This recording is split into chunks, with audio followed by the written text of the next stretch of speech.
ও তৈরিকৃত মডেলটির একটি পৃষ্ঠের ক্ষেত্রফলের অনুপাত কত হবে?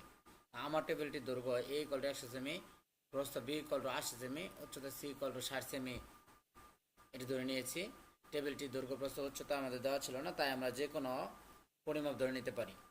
টেবিল আমরা জানি একটা আয়তাকার ঘনবস্তু, সেক্ষেত্রে আয়তাকার ঘনবস্তুর একটি পৃষ্ঠের ক্ষেত্রফলের সূত্র হচ্ছে, আমরা একটি পৃষ্ঠ, এখানে আয়তাকার ঘনবস্তুর 6টি পৃষ্ঠ আছে, A B B C C এ, অর্থাৎ এইভাবে আমরা যে কোনো পৃষ্ঠের ক্ষেত্রফল বের করতে পারি। আমি এ বি পৃষ্ঠে বের করেছি, তোমরা আবার চাইলে বিসি, চাইলে সি এ পৃষ্ঠের ক্ষেত্রফল বের করে নিতে পারো। টেবিলটির একটি পৃষ্ঠের ক্ষেত্রফল তৈরিকৃত মডেলটির একটি পৃষ্ঠের ক্ষেত্রফলের অনুপাতটা এইখানে বের করতে বলেছিল প্রশ্নে।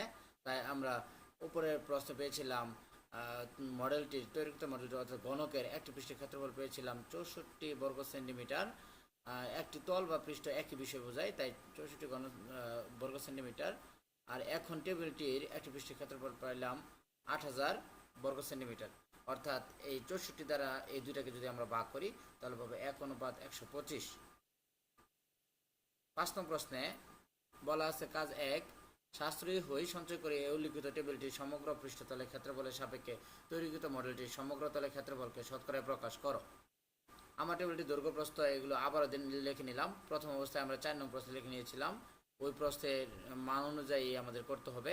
টেবিলটি একটি আয়তাকার ঘনবস্তু, তাই টেবিলটির সমগ্র তলের ক্ষেত্রফল হচ্ছে 2 * AB + BC + CA, এই সূত্রটা আমরা জানি, তাই এই অনুযায়ী মানটি আমরা বের করেছি। এখন যদি আমরা শতকরা দেখাতে চাই তাহলে আমরা টেবিলটি সমগ্র পৃষ্ঠতলের ক্ষেত্রফলের সাপেক্ষে তৈরিকৃত মডেলটি সমগ্র তলের ক্ষেত্রফলের শতকরা কত, তাই শতকরা আমি সরাসরি দেখিয়েছি 1.02%।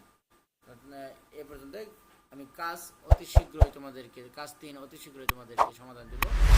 সে পর্যন্ত তোমরা সাথে